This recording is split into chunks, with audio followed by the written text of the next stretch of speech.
Hello everyone, good morning and welcome back to Sports Today. We bring you this video every single morning to help you catch up with things you may have caught up whilst you missed out whilst you were catching up on some all-important sleep. So let's get straight to it and let's start with something that happened just a little while ago this morning.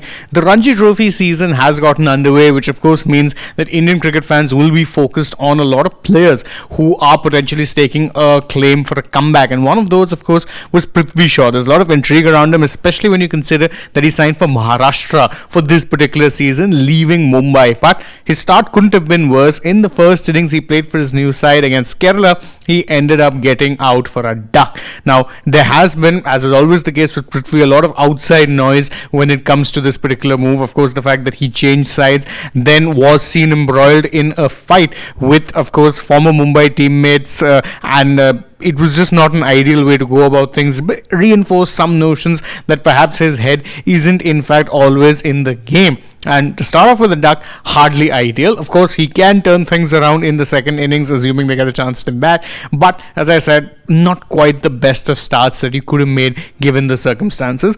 Now, news number two, and this one comes from another player who will be, of course, taking to the field in a domestic game, and I'm talking about Mohammed Shami. A lot of people are interested in what it is that he has to say about, or what it is that he will have to do to make a comeback. And now he's actually very bluntly spoken out against the team management, not saying anything incendiary, but he said that, look, if I can be playing 4-day cricket, then I am fit enough to be playing ODI cricket as well. And in fact, he said that when it comes to talking about my fitness and everything, or when it comes to injuries, he's saying my only job is to go to the NCA, it is to go and get my rehab work done. Once it's done, everything, the communication is not in my hands. That is down to then the people who are in charge, and it's not my responsibility. It does sound like Shami is a little bit unhappy with how things are playing out. Hopefully he can use that and actually put in some good domestic performances to force his way back into the side, because again, at his best, he's an absolutely quality operator, but he needs to be fitter and needs to be bowling longer spells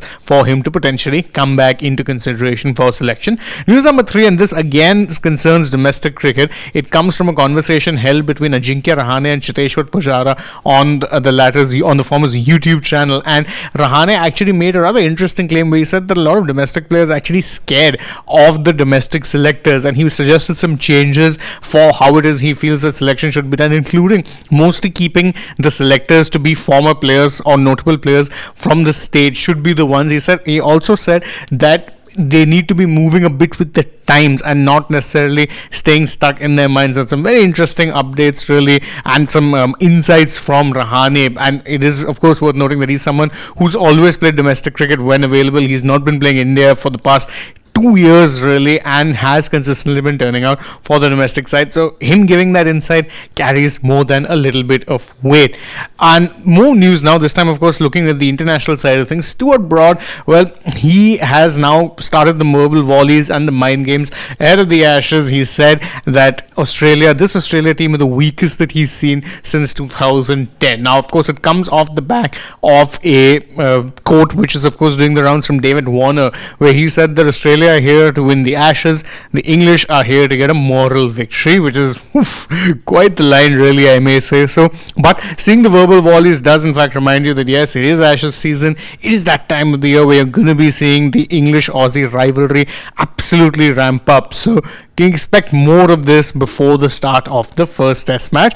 Another bit of news before we move on to sports beyond the world of cricket. Afghanistan registered a 3-0 ODI series clean sweep against Bangladesh, which is pretty noteworthy for a couple of reasons. One, it shows that Afghanistan have kind of leapfrogged Bangladesh when it comes to the cricketing pecking order, despite the fact that Afghanistan have only been playing the sport really for now, maybe arguably I'd say a decade or so that they've been playing it seriously. They've already gone ahead of where Bangladesh are, because the fact that you can be beating them or clean sweeping them in an ODI series, no mean feat. And the third ODI really was in fact an absolute masterclass of a show from Afghanistan. They managed to set a target of 293, then defend it by dismissing Bangladesh for 93. Oof, that's a 200-run victory in an ODI. No mean feat whatsoever, but a lot of questions really to be asked if you're a Bangladesh cricket fan. Switching our focus now, and there's lots of news coming in from the world of football because teams left, right, centre are confirming their FIFA World Cup qualification.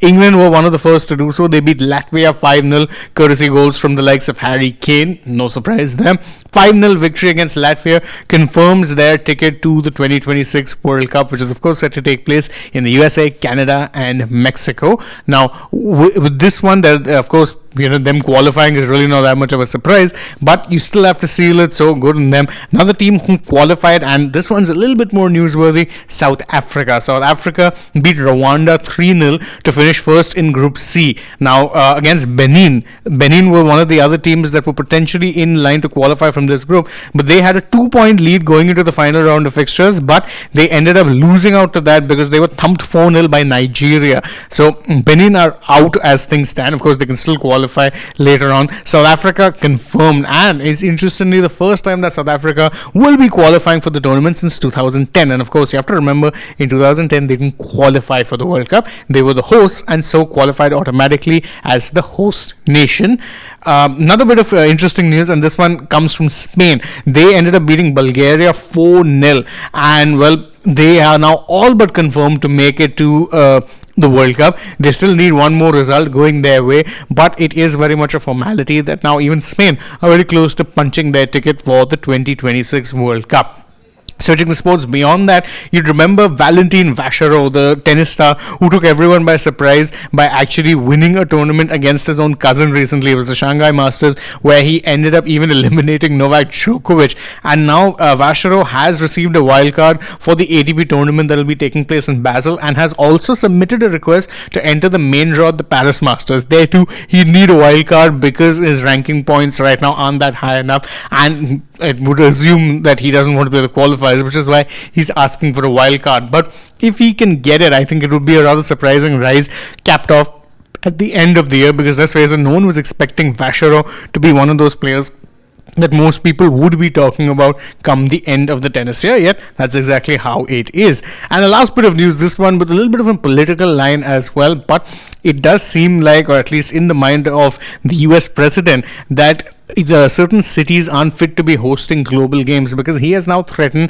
Los Angeles, saying that he will try and do whatever it is possible to get the Olympics of 2028 taken away from LA. And more importantly, he has also said that he has no problem stripping World Cup hosting rights, FIFA World Cup hosting rights, from certain cities, and the one city who has caught in his wrath are Boston. Now, of course, it is worth noting that there is a political element to it as well, because Trump's threats mostly come to states where there isn't a strong Republican base as things stand. But it is very weird to see it happen. Should it happen, though, it will be massive in the world of sport. But that's it from us from this edition of the Morning Wrap. Thank you guys so much for joining us as always. If you enjoy our work, please don't forget, like, share, subscribe, tap the bell, follow us on social media. We're on Instagram, X and Facebook, and stay tuned for more such videos from the world of sport.